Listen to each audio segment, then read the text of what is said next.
going. All right, we've only got an hour. Anyway. Alrighty. Okay, now we're good. Are we? Okay, so Richie is, this is our first episode. Yeah. Off monitoring.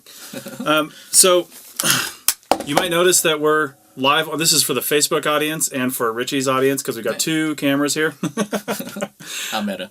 Yeah, totally. Plus, this is actually going out in 3 places. We've got it going out on Facebook. We've got it going out on Richie's YouTube channel. And we've got it going out through the Archaeology Podcast Network at arcpodnet.com. Anybody here on Facebook, this is the first live recording of a podcast. And this is a brand new podcast. You can't even subscribe to it yet. Ha. But you will be able to. Hopefully. Yes. So, Richie, what's the premise behind our new show? Well, first off, the name is you call this archaeology, and it's about where we muse about what we've done archaeologically over the week. Yeah, pretty much. It's intended to be a kind of a chill show where we just kind of. I was thinking about it along the lines of like an archaeology morning show with less corniness. Well, I was just thinking about it more like all the tangents we can't go off on. Now we can just go off on them. Yeah, totally. Forever. So, and yeah, so we're just gonna kick it right off. I think maybe since we're not doing an episode 0 like I usually do, I know we can basically maybe give our brief introduction to who we are. Yeah. Anybody watching this on the Facebook page probably knows who I am because if you're on our Facebook page, you probably heard me on another show. For the benefit of anybody that happened to stumble across this show on iTunes or on Richie's channel. Also, I've been on his channel too, though. Yeah. Real quick, I'm one of the founders of the Archaeology Podcast Network. I've been a CRM or Cultural Resource Management archaeologist since 2005. My phone is ringing. Let's cancel that. I don't know what that did to the live feed. Neat. So, yeah, I've been a Cultural Resource Management archaeologist since 2005. I've been working in Nevada since 2008-ish or 9, give or take. Yeah, sort of. Yeah, got off the East Coast real fast. Paradise, though. I know. I own my own CRM firm. I kind of started a training thing that we'll get to later at some point in the year. And that's pretty much it. Oh, and I wrote a book. So go check out all those resources. digtechllc.com. And Richie. Yeah? Who are you? Let's see. Amazingly enough, I was listening to that, it's like I realized I haven't been doing archaeology for almost as long. I went to field school in 2007, where I helped define a mining district. And then I've been working in archaeology, CRM archaeology since, 2009? Nice. Yeah, and then I've been in Nevada since 2010. There you go. That's kind of scary. That's actually really scary. It's like, man, I need a break. Which is why I've started to do these podcasts. Nice. Well, and like Richie said, this is kind of a free flowing, just kind of have fun podcast. And we don't have any rules. We're going to try to do it once a week as our schedules permit. Yeah. And we'll probably be broadcasting it live like this, but also putting it out on the feed. For anybody watching this on the feed or on Richie's channel, if you want to just get the audio at some point, we're going to probably record another episode and then drop both of those on the new audio channel because we still have some prep work to do for this. We have to design an icon. We have to choose the music, so this has to be cut together a little bit. But this is going to be minimal editing, and we're just going to have fun with it and see where it goes. Yeah. At some point, hopefully, maybe we can have somebody in here watching comments. I don't know if anybody's actually watching this live, but... Oh, that'd be cool. Yeah, it's a little too far away for me to see. So, and I don't know if I can do that on the computer. We'll have to play with the Facebook Live interface. You know what's interesting? One of my favorite podcasts, I say they're all my favorite, but the Motor Week podcast does that. Do they? Yeah, they got someone off camera doing that. Yeah, well, I would love to have that. And I'm going to go to the Facebook page right now and see if I can see what's happening over there live, but I don't think I can. What? Anyway, in the meantime, like Richie said, we'll talk about what we're doing for the week. So, Richie, what did you do this week that's related to archaeology? You work in a bookstore. How could you possibly have done anything archaeological related? Oh, my God. Sorry. I feel like my voice should be an indication of the fact that I went to MSHA. And MSHA is? The Mine Safety Hazard Administration training every archaeologist in Nevada has to do. Yeah. If they want a job. Yeah.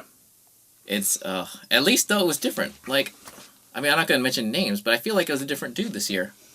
Am I wrong? I had the same guy I've had before, but I know he retires at the end of this year. Is his name possibly start with a B? Yes. I think we can say his name. He's not confidential. His name is Bill. Fine. Yeah. Yeah. Oh, wait, because the last time I was there, he was showing nothing but how people died videos, and this year it was just like, it was actually very straightforward and easy, actually. Yeah. And I only fell asleep like 3 or 4 times. Oh my god. That's pretty good for Imshaw. True. And he did make fun of someone for praying, because they were with their phone.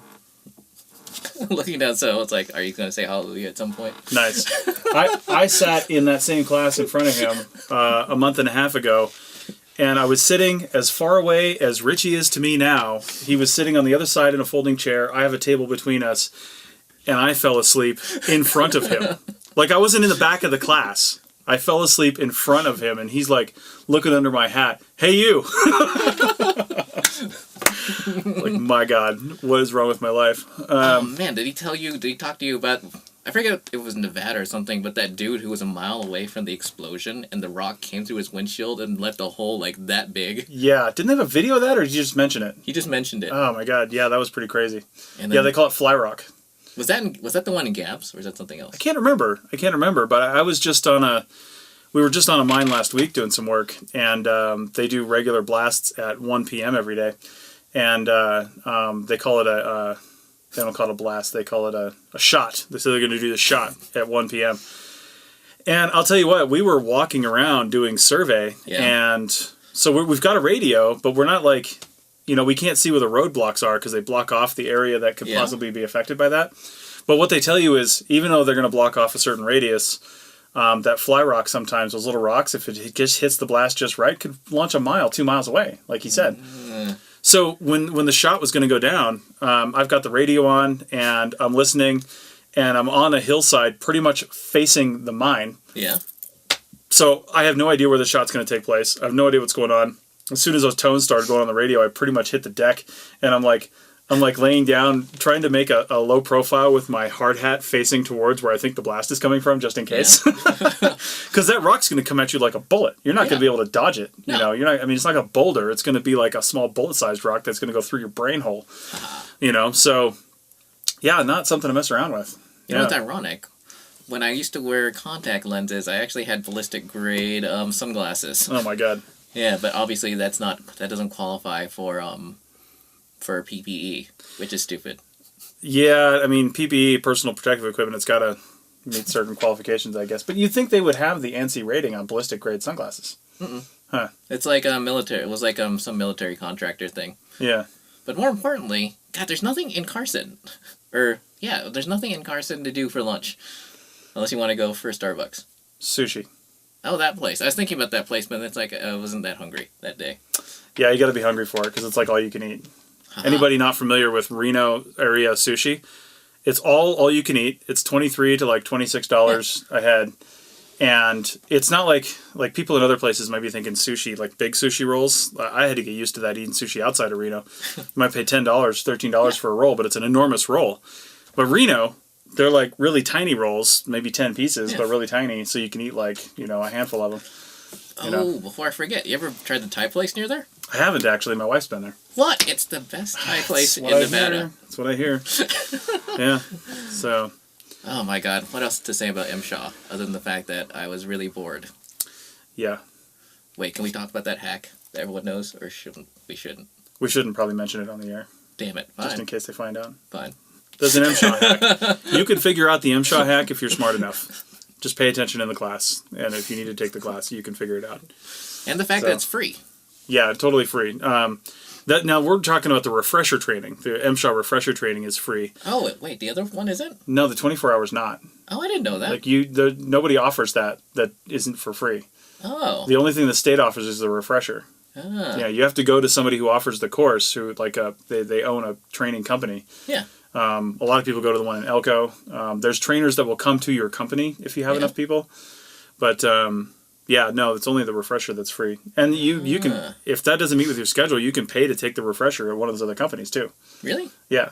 Oh, I didn't know that. Yeah. So. I guess because my first one, I was paid to do it, even though it was a stupid project. Yeah. Well, you gotta have it. Yeah. I mean, I'm not gonna talk about that project since I talked about it on the last podcast. We just did like 20 minutes ago. Nice. That would be CRM Arc Podcast, episode 114. Go check that out. So what else happened this week? I got that book about going tunneling. What was it? I forget. You know more about that book than I do. The one where about the railroad project through downtown Reno? Yeah, so I think it was like 10-ish years ago, maybe less, but around there. There's a huge train corridor that they call a tunnel because they covered the top of it. It's actually kind of a park next to the building I live in. People go walk their dogs there now. Yeah. And they have festivals and stuff over there, and it goes under the city of Reno. And it's a big trench, and when they dug it up, Reno's been around for 150 years. So I know. So shocker, there was stuff there when they dug up next to the train tracks, which are not that far from the river, just a few blocks. So not only did they find historic stuff from the founding of Reno and probably before that, but they found prehistoric stuff as well. Oh yeah, I mean, I've flipped through the book, and mine, amazing enough, was signed not to me, but to someone else. Yeah. Signed by both authors or just the first one? Yeah, by both of them. Oh, there you go. It's almost like they both wrote the book. Or did they? Well... Is that something we want to talk about? We won't get into that. I worked for one of the authors. We won't talk about that either. If you've heard me on anything or read me a blog post, you probably know what I'm talking about. But the problem is I try to read it on my breaks, but I can't. Yeah. Where I work now, when I'm not doing archaeology, I don't have breaks anymore. Right. I pretty much just work straight through the day. And that's why I take an hour lunch. What is the name of that book? Isn't it called The River and the Railroad or something like that? Something like that. It's in the trunk of my car because I don't want it to get stolen. Right. I don't think you have to worry about that. You say that. I know. But no, it's actually a pretty good book for learning a little bit about the history of Reno and then getting a little more into kind of the archaeology. I mean, it's basically a report. Yeah. It's crazy. Working in a local bookstore that's a sizable Nevada section. Mm-hmm. People in this town not people in this town, people in the state love this state. Like, I come from California. I thought people from there love California, but people from the state love Nevada more than any state I've ever been in. Nice. Yeah. Like, I mean, God, near where you live, there's actually a bar near there. And, like, in the concrete, they, like, made, They just made like a little Nevada on the sidewalk. Yeah. And you see that everywhere, like Nevada, like the state of Nevada, just like carved everywhere. Yeah, there's a lot of state pride. Not too much different than other states. I mean, I feel like you see that in other places, but maybe in the South. But maybe in the South, yeah. Yeah. Yeah, who knows? But anyway, yeah. Yeah. So. Wait, what were you doing? Well, what I did this week. And did you have fun? I had a lot of fun this week, actually. I did a lot of Archaeology Podcast Network stuff. I'm doing a lot of that stuff now. It's we're here at the Reno Collective, where actually some really cool podcast stuff that I did that was related. I did this presentation. Well, first off, let me preface this by saying last week when I was doing that field work, I ended up kind of overdoing it, and I ended up with a foot injury, tendonitis on the. I kept saying tinnitus to somebody, and they're like, "You had ringing in the foot." I was like, "No." But you have that too, don't you? I do have that, yeah, from the Navy. So, yeah, that's why I'm a disabled veteran. Technically, is because I have 10% disability for tendonitis. Neat. Or tinnitus. Sorry, it's too many syllables. Anyway, so I ended up with a foot injury. Had to go to the emergency room Sunday night at like 2 o'clock in the morning. It was horrible because it was just hurting so bad. So I've been kind of nursing that all week. So while I was in a painkiller-induced haze Monday afternoon, Percocet, actually, oxycodone, the main drug on that, it didn't put me to sleep, but it definitely made me a little loopy, but I was still like writing podcasts and trying to record. And while I'm doing that, the guys here at the Reno Collective, one of them organizes this thing called 1 Million Cups. Yeah. And it's basically... Check out the website, but just Google 1 Million Cups and you'll find it.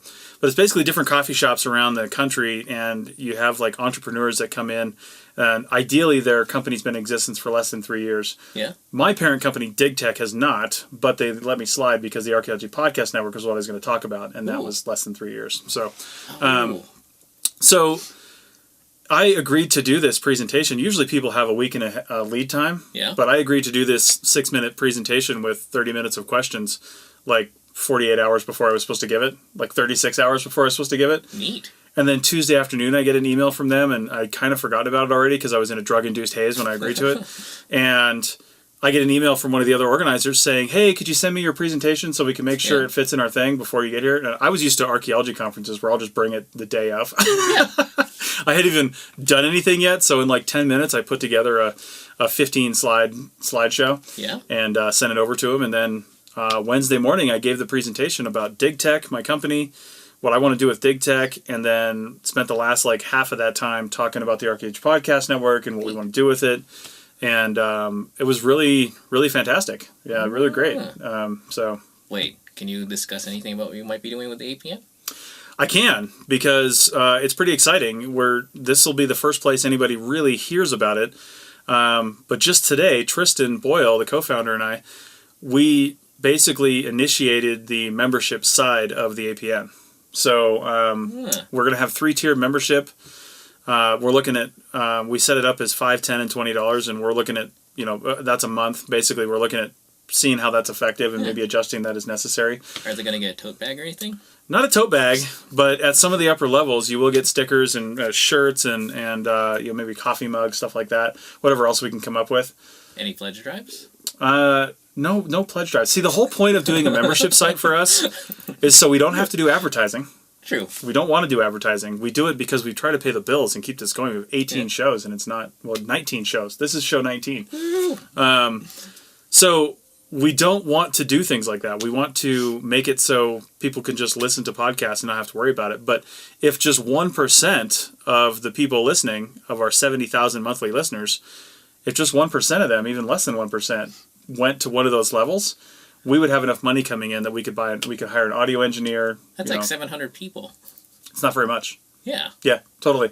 If 700 people at $10 a month, that's $7,000 a month if you can do math. And if you're an archaeologist, you probably can't. But if you can do math, that's $7,000 a month. And an audio engineer full-time is going to cost about $3,000. We're looking at buying some more equipment for our hosts. Oh, didn't you just buy more equipment? I did. I bought a mixer. And that'll be on next week's podcast, though, because I get it on Monday. And we'll be recording with that mixer next week. And when we do this Facebook Live thing, I'm hoping to have an out from the mixer into that phone so we can have the audio coming in. Yeah. Ooh. So anyway, keep an eye out for the membership system. We're testing it out and creating all the pages in the next week, and hopefully on July 1st is our goal for people to be able to start signing up for those memberships. Neat. We're looking at trying to put together, and I'm not even sure how to do this yet physically, but we're looking at having a coupon where it's a discount if you sign up for a membership in July. Yeah. It'll cost you like 30 or 40% less if you sign up in July versus any time after that. So your early entrance into the early adopters for this membership system. I was going to say Eventbrite. Well, the thing is, we use there's a membership system that we're using, and it's all done through them. Yeah, because we have a Squarespace website. The site we're using is called Memberspace, and they basically put code on top of our website for all the pages we want to encrypt. So we have to go through them. So I just have to do the research and figure it out. But basically, if you're hearing this, come back in July if you're interested at all in supporting the network. And like I say in the promos too, that you'll start hearing next week, all the shows you currently listen to, including this one, will be free. That's never going to change. We're never going to charge for our shows. We're just charging for extra stuff. Little extras that we're putting into it. We're going to create some shows that only go on the member side, more towards training and things like that. But we might have some shows similar to ones like this that are not like a goofy show, but like a like something serious that we might just put on the member side, just for members only. That's important for them. So, like what were you making Archaeo Soup do?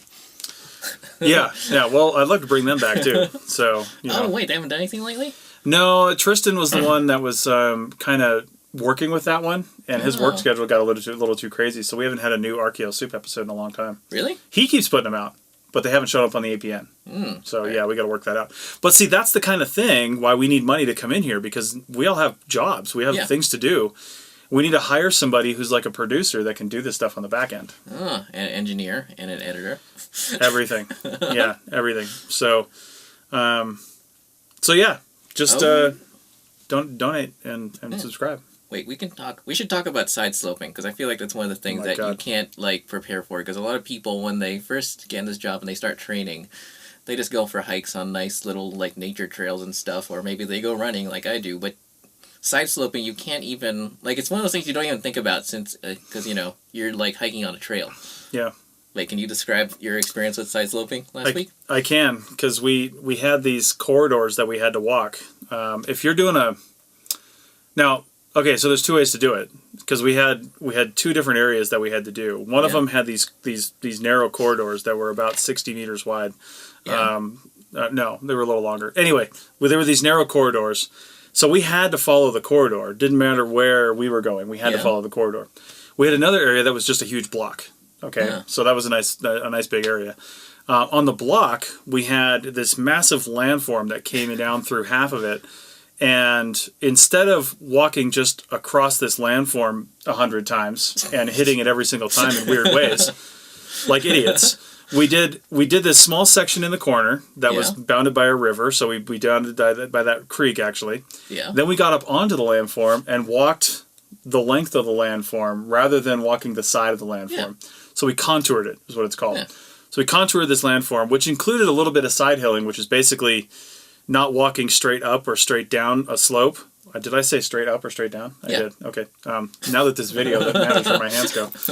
Straight up or straight down. So instead of doing that, sometimes you have to walk on the side of the hill where your feet are kind of at an angle. Yeah. Man, it really helps having a video so people can see what I'm doing. Yeah. Anyway, so where your feet are at an angle, and it was so we minimized that for the block because we could decide where we wanted our transects to be. But for this other part, these other three routes, it was just through this this valley, basically a couple different valleys, and you're on the side of the hill the whole time, and you're walking like this. And it's when you're hitting 9, 10, 11, 12 miles, you're really taxing your feet. And you're getting blisters in weird areas because you're, like Richie said, normally you're walking on trails and stuff. And they're all flat. Yeah, they're all flat. Yeah. And even if they're flat, kind of going up or down, it's different than, next time you're out on a hiking trail that has a hill on it, stand sideways on it, and then imagine walking like that for 5 miles. In one direction. In one direction. Yeah.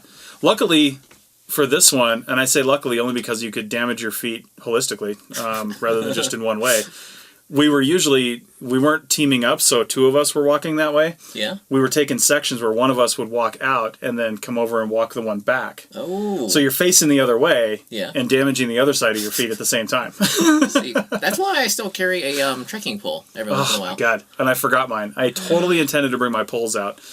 You don't see poles too much in archaeology. No. But you should. Yeah. Because it's stupid not to. Yeah.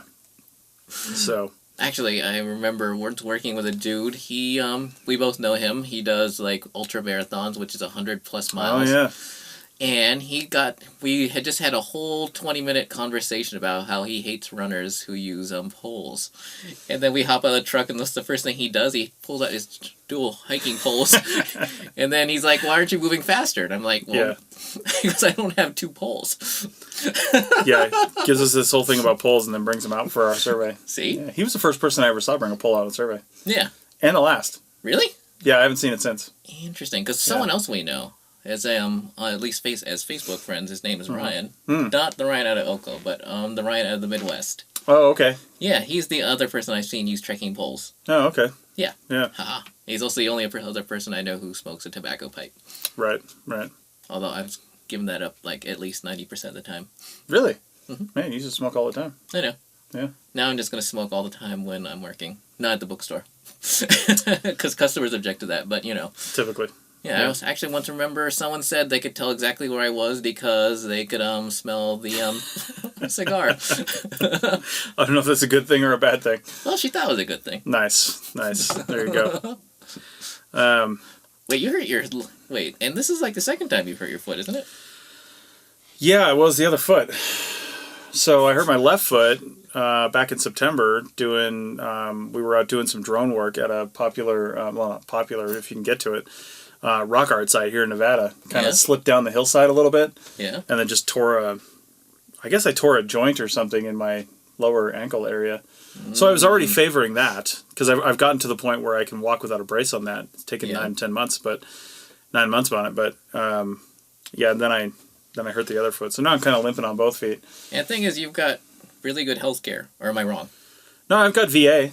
Yeah. So, it's decent health care. They actually gave me my boots when I said I had a foot problem Really? a while back. Yeah, they got me some really good hiking boots. Neat. What brand? I honestly can't remember. It's something I'd never heard of before. They're more for like work. You don't see them in stores and stuff, but I did look them up online, and they were probably about $300 boots. Because I know you're a fan of Keens. I am, and I like those because they're light hikers. But these have just had better support. But the boots I was wearing last week were not those boots. Oh. Because the boots I was wearing last week had to be steel toe.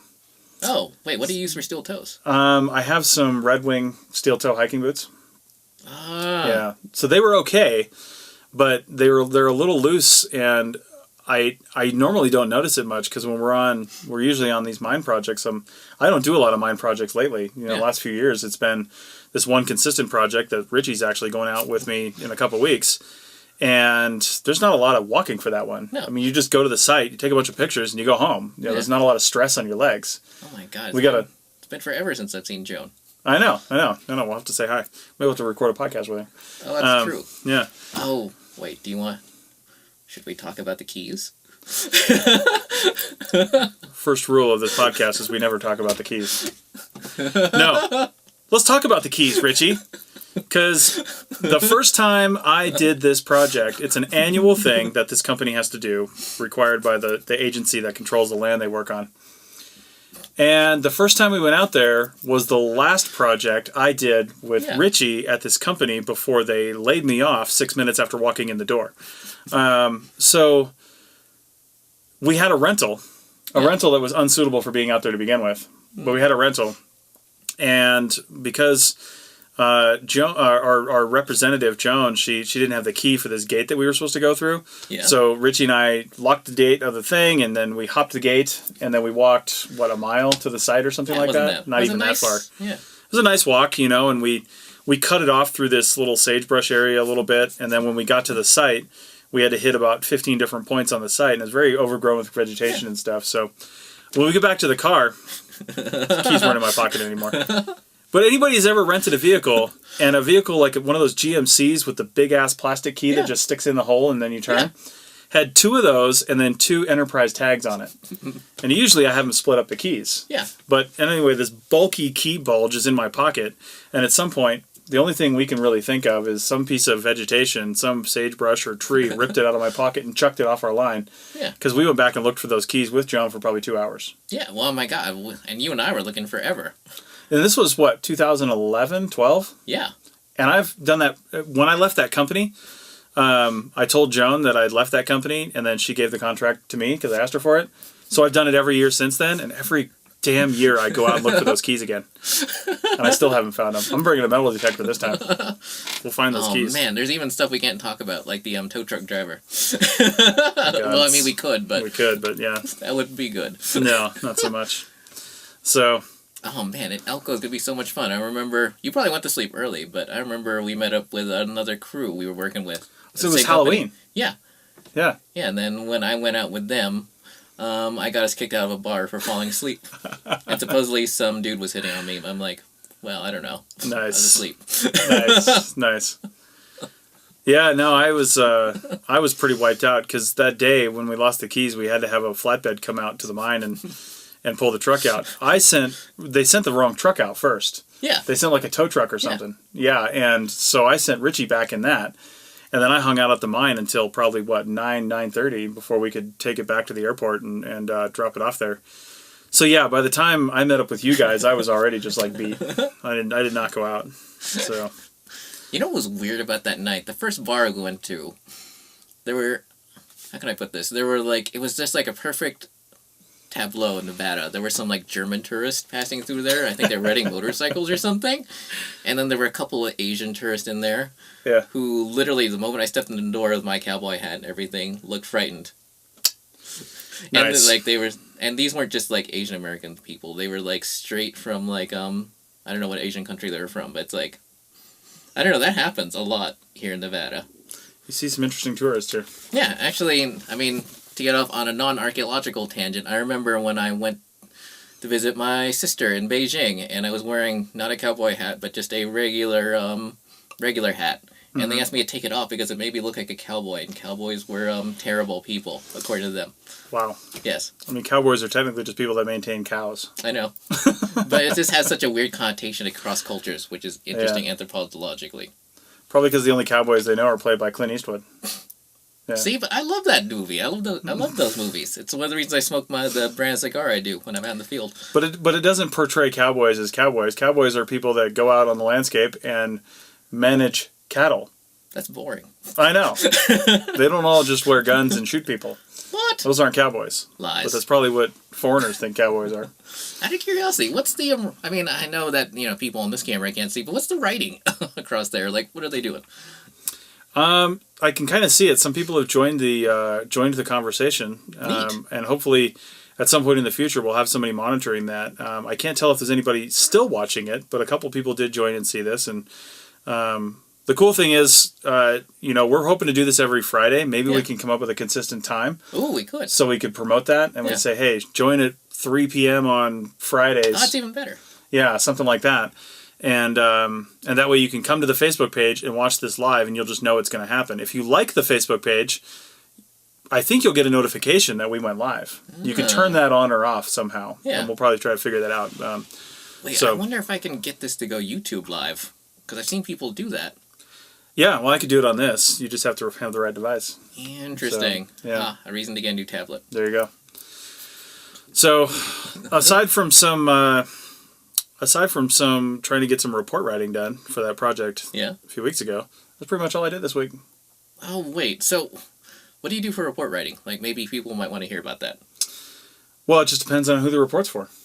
The report I'm writing now is for the Nevada BLM. Interesting. Nevada BLM publishes an outline of exactly how they want the report done.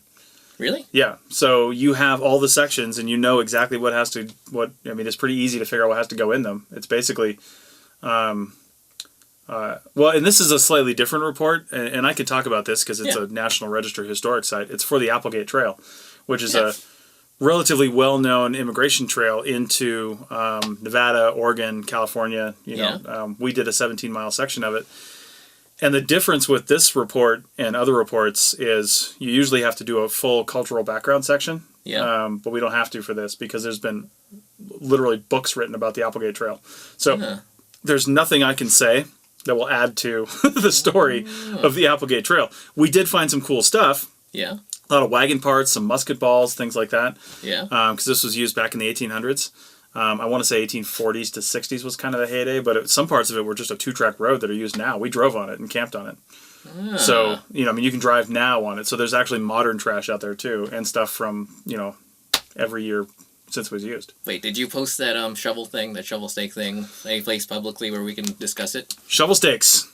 Yeah. Yes, I can. Oh, you can? Yeah, it's on the DigTech, so Digital Technologies and Archaeological Consulting Facebook page. Yeah.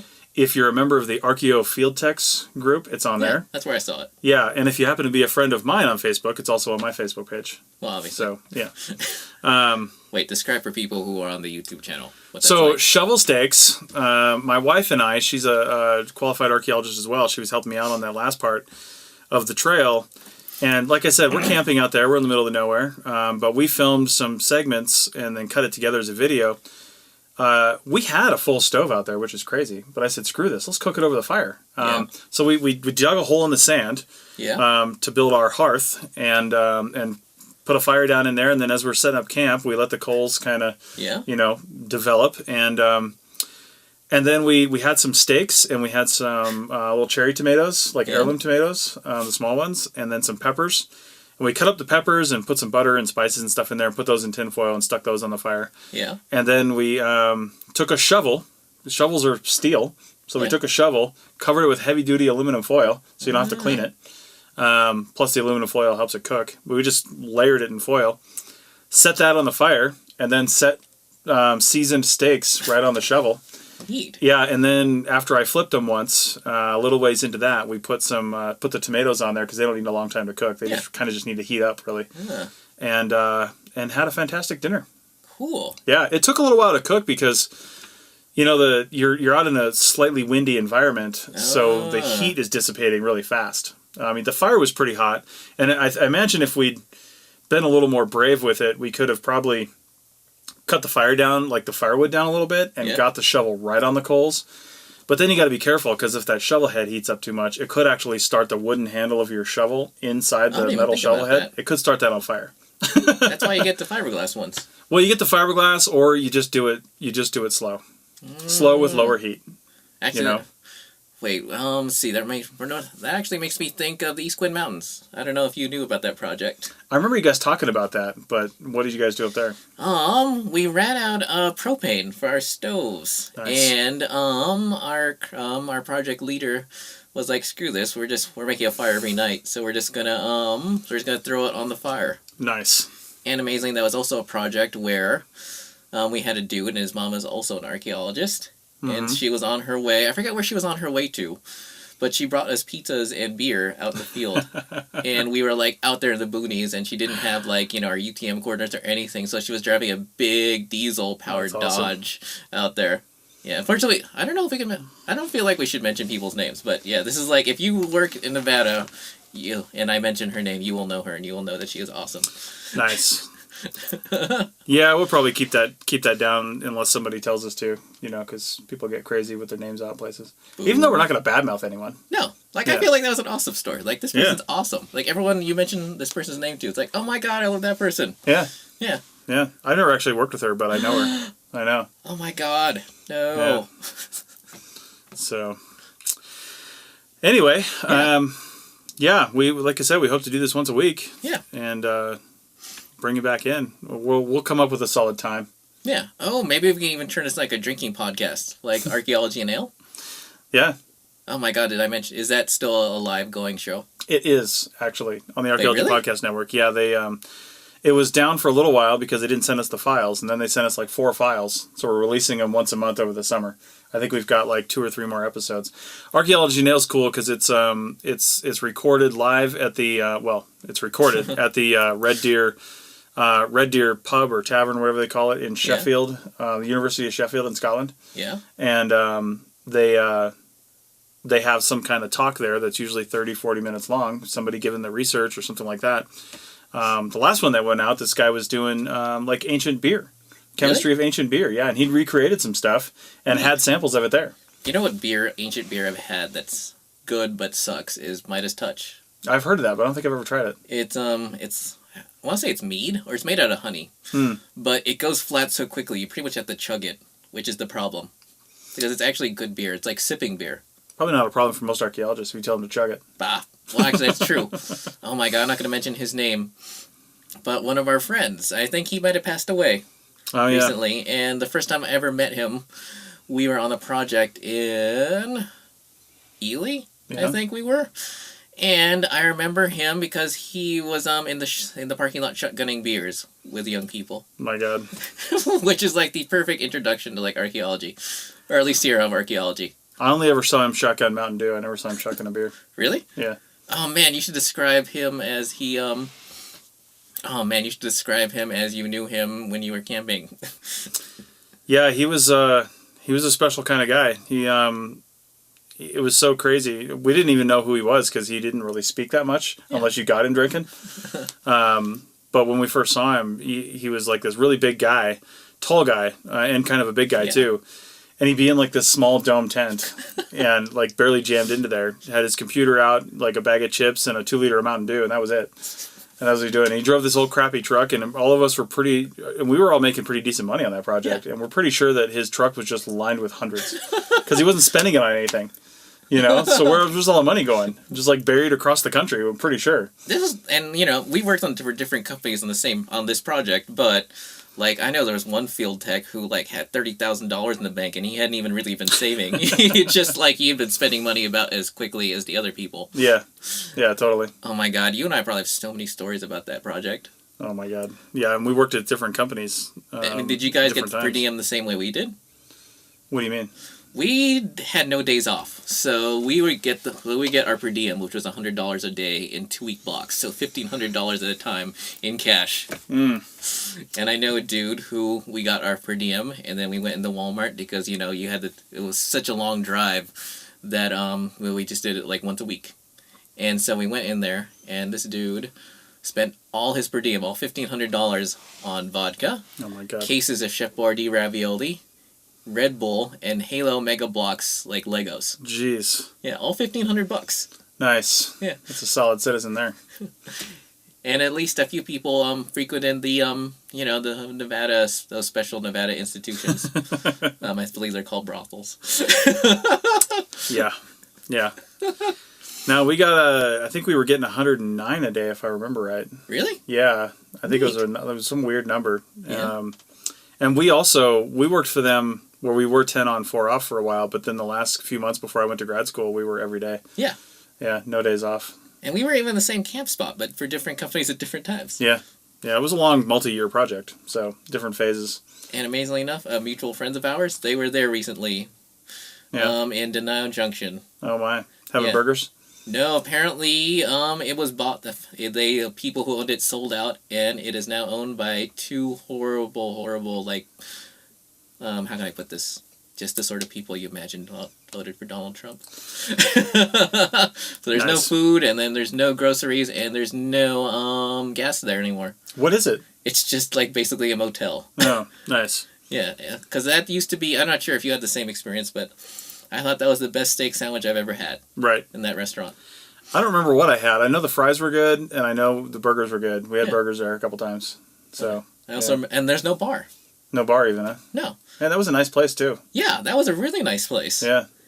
I remember I was there for someone's 21st birthday, and I should preface this by saying that we had gotten, what do we got? Well, we had, at least 3 of us had gotten like 4 days off because this was this dude's birthday, so he was gonna go back that night home and stuff, and so we went to the bar and we started doing shots, and there were like, there's at least 18 we could think of. Oh my God, is it over? No, it's not over. Oh. But when you're doing Facebook Live on your phone, sometimes notifications come over and you've got to get them away. Yeah. I should turn the Do Not Disturb on next time. Oh, but, and anyway, let's see. So we did 17 or 18 shots we could remember.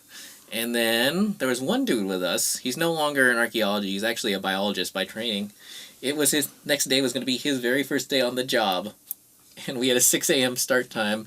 And, we were drinking till God knows when, like 12, 1 o'clock. Oh my God. He had 18 or 20 or 20 plus shots of alcohol. Nice. Nice. And amazingly enough, we're still friends.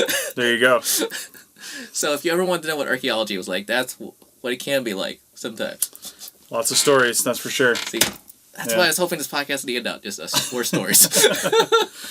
Yeah, and we might bring other people in from the local area. Yeah. To join in occasionally. Yeah, that's why I wish, I should have been recording when we were, when Jenny was here. Yeah, we just recorded a CRM archaeology podcast with Jenny Hildebrand. She's a longtime archaeologist out here in Nevada and done a lot of cool stuff. And again, like Richie's saying, we had when we turned off the recording, we sat here and talked for another 30 minutes because that's what archaeologists do. Yeah. I mean, lots of people in professions do that, but we'll sit here and complain about our job all day, but then just keep talking about it. See? I mean, how many archaeologists are like, well, who have you worked with? Yeah. Have you worked with this person? Right. What cool thing have you found? Right. Like the coolest thing I ever found, unfortunately I don't have a photo of it anymore. It was last summer I found a Clovis era something. Nice. Yeah. Nice. Yeah, I wanted to put it on Instagram, but apparently that was forbidden. Well, but anybody happening to listening to this, I'm starting to not talk about artifacts.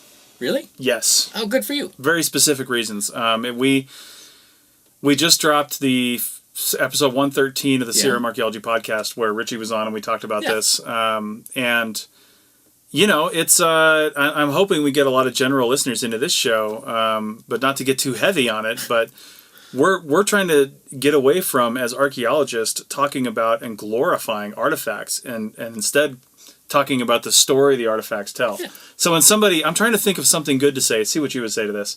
If somebody comes up to you and says, what's the coolest thing you found? How are you going to respond to that? Because we don't want to encourage that behavior. Oh, well, I tell people the truth, which is a buried cooler of PBRs at the bottom of a Jeep trail. At the end of the day, like literally the last transect, we come down the Jeep trail, and at the very end, there's a foam cooler, and someone kicks it over because, they think it's just a foam top, and it's full of PBR beer. Nice. And we took all that shit. We took it and drank it. Most of it. Well, then I guess the coolest thing I found was a crisp new $20 bill sitting in a forest in South Carolina, or North Carolina, near the Cape Fear River. And I only say that was cool. I mean, it's only $20, but it looked brand new. Like, it looked like we figured there was a pile of them and a burlap sack with a dollar sign on it somewhere. And was probably double what you were earning at that point. Oh my God! At least in the East Coast, yeah, it probably was actually. Not even a joke. Yeah, no, I mean, what I want to start telling people is when they say, "What's the coolest thing you found?" I want to say, "Oh, we found evidence that people came into this area 6,000 years ago and lived their lives." Wait, who is that archaeologist? I forgot. He just retired. Retired like 5 years ago, like for one of the UCs, like Santa Barbara or something, and he wrote all those super accessible books that are super popular. I know who you're talking about. Yeah. Because that's the way he approaches artifacts and sites. Yeah. That's what he does. Yeah, I've got one I think called Before California or something like that. Yeah, that's the one I was thinking of, because he at the beginning of each chapter he paints a little vignette. Yeah. I mean, at the time when I was reading, I was thinking this isn't very archaeological. I mean, it seems very... Because I thought we weren't supposed to interpret. Unless I'm wrong. No, I mean, I love his little... it's Brian Fagan. Oh, darn it. Yeah, Brian Fagan. So, I love the little stories he has at the beginning. You know, he goes to talk about a whole... Like, if he's going to talk about, Channel Islands culture or the Chumash or something like that, he'll have a little story that takes place in that time. Obviously a fictionalized account, but based on archaeological evidence. And that's why we do this work. It's not because I mean, it's not about the artifacts. What? The artifacts tell the story. Oh my God! It's almost like saying that book is really good because the verbs are good. See, it is because you didn't use any pronouns. Now, that's not to say that things like people like Shakespeare and probably Hemingway, they had a way with words, and their words did make the story, but the words by themselves don't tell a story. Wait, you're telling me you don't have, your whole house isn't lined full of artifacts that you just, brought home? In the words of one commenter, festooned with artifacts? No. See? No, it's not. Yeah. Because I know my house is full of, rusty cans and broken glass everywhere. Those aren't artifacts, Richie. That's called trash. Clean the hell up. Get yourself a maid, because that's just garbage. Actually, that makes me think of the field school I went to. One year, one of the instructors took a group of students to update a site, an old mining site, and they were going to record cans because it was their first day out. They got there, and they found that all the cans that had been previously recorded, because it's a previously recorded site, had all been gathered up and put into trash cans. And then a nice note was left by the Boy Scouts, you're welcome for cleaning up all your trash. I know, it's such a sticky subject, isn't it? Because 1967 right now is our 50-year cutoff period. That's awesome. So there could be people out there that are out in parks and different areas. The more we encroach on some of these more rural, remote areas, we're going to want to clean them up. That's what we do as humans now. We didn't used to, which gave us a job, but now we do. So we're going to go out there, and these people, unbeknownst to them, which I don't know how I even feel about this. I'm probably fine with it, quite frankly. But they're out there just cleaning up what's technically an archaeological site, But the thing is, they only recognize certain kinds of trash. Are they picking up flakes? Because that's also trash. Probably. Flakes are the cans of 2,000 years ago. Actually, oh God, I forget. Oh man, was it remember Old Mark from The Office? From the company. Yeah. Yeah. God, I ran into him in Barstow one day, and we were talking about stuff about the 60s and the 50-year-old cutoff, and he was pointing out that space race stuff is now 50 plus years old, and it's if you change the rules so it's 100 years old, then you're cutting out cool stuff like that, or the Trinity test site in New Mexico. Well, you got to look at stuff you got to look at the impact on history things have. Even the National Register criteria. Yeah. 50 years is not the cutoff for some of that stuff. The World Trade Center site is a National Register site. Yeah. And that happened in... True. Whatever the hell year that happened in, 2005 or 6 or 4. Wait, 3. Is that Criterion D? That's the only one I know offhand. No, it would be for probably events. Which one is that one? C is construction, B is people, A. It's A. Ah. Yeah. Ha. I think I remember it as A is action or something like that, which kind of I interpret to event. Yeah. B is bodies, so people like the work of like an important person or historical figure or something like that. C is construction, so it's either a unique construction style or the work of a master or something like that. Yeah.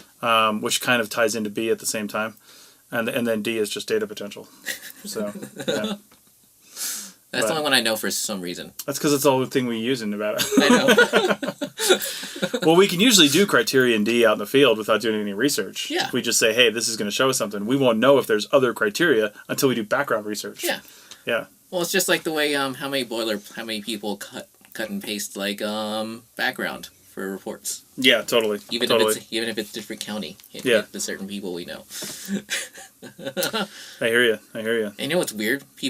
It's not like people don't notice. It's like, sometimes I just imagine project managers write these reports and send them off and just imagine no one notices that they're crappy writers. Yeah. I mean, am I wrong? No, well, the thing is, probably no one does actually read it. Really? Yeah. I mean, the BLM will skim it and make sure that there's information, but they don't have time to read all these reports. Lies. They don't. The only person that might read it later on is somebody that needs to reference it for something else. If they're trying to find out something, and then they're going to read your report, but that could be years or decades down the road. Oh, kind of like what was it? Not Danger Cave. Something Cave. What you were talking about with the sandals. Oh, Last Supper Cave. Yeah. Yeah.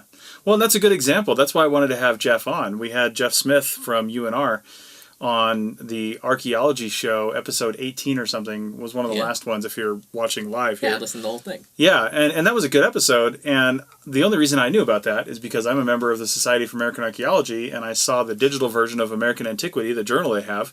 Yeah. But only like 5,000 people have access to that. Wait, the whole entire planet. Well, that's the number of members they have, 5,000 or 7,000 members, and not all of them get the journal. So or read them. Or read the journal. So I was like, man, this is some really great research. Let's get him on the show. Yeah. And now, I don't know how many times that podcast has been listened to or will be listened to. Yeah. But it's way more than they're going to see that journal. So. You know what's weird? The student he was talking about, the lady student, I could have sworn I ran into the bookstore, but I forgot who she was because I was at the NAAs, obviously, because like you were. And I think she was, and I remember him talking about that paper, and then I met someone who was working for a company here in town. I'm like, And then at the time, like, I didn't think I should know her, but after listening to the show, I'm like, I should totally have known her. Yeah. But whatever. It happens. There you go. Woo. Well, we're at about 52 minutes by my clock. We are. 51, 55. There you go. So we were shooting for under an hour. We thought it might be half an hour. But being almost 6 o'clock, you might have to go. I know. Yeah. So, but let's... I don't know if we can nail down a time right now. If we want to try to say 3 or 4 or 3. Yeah, because I need to sleep in. I need at least one day to sleep in. Oh my god! So we can say like 3 p.m.-ish on Fridays. Yeah, we'll probably be going live with this on Facebook, and then Richie will have the video up on his YouTube page, which we'll try to link to, or we'll get Richie to put that in the comments on the Archaeology Podcast Network post for this. We'll figure it out. Yeah, and then the audio for this, once we get it rolling. If we record these on Fridays, I'll probably have them out within a day or two. I'll try to figure out a day. Yeah. And then maybe we'll release the audio a day or two later. Because there will have some... Because it's a podcast, you do have to do a little extras to it. You have to add some stuff at the beginning and end. And you can't just put it up. So I feel like we also should start recording outdoors, or at least where there's air circulating. Oh my god, this room is tight, right? So we need some place with good Wi-Fi so we can do this, and we need to be able to bring our mics and the mixer. So that's it. That's the only requirements. So we'll figure that out. Yeah. All right. Did some other places. Cool. All right. Interesting. Thanks for listening, and if you were on the live feed, thanks for joining in the first live podcast ever from the Archaeology Podcast Network. Yeah, welcome. And don't forget, you call this archaeology. And just in case you didn't know, that is a reference from what? Oh, Indiana Jones and the Last Crusade. I forget. I think it was right after they got out of the camp on the motorcycle. Yeah. And right before they stop at the intersection. And Henry Sr. says it to young Indy. Yeah. Yeah. You call this archaeology? Nice. Perfect. Woo! All right. You're going to have to see my weird, awkward pose.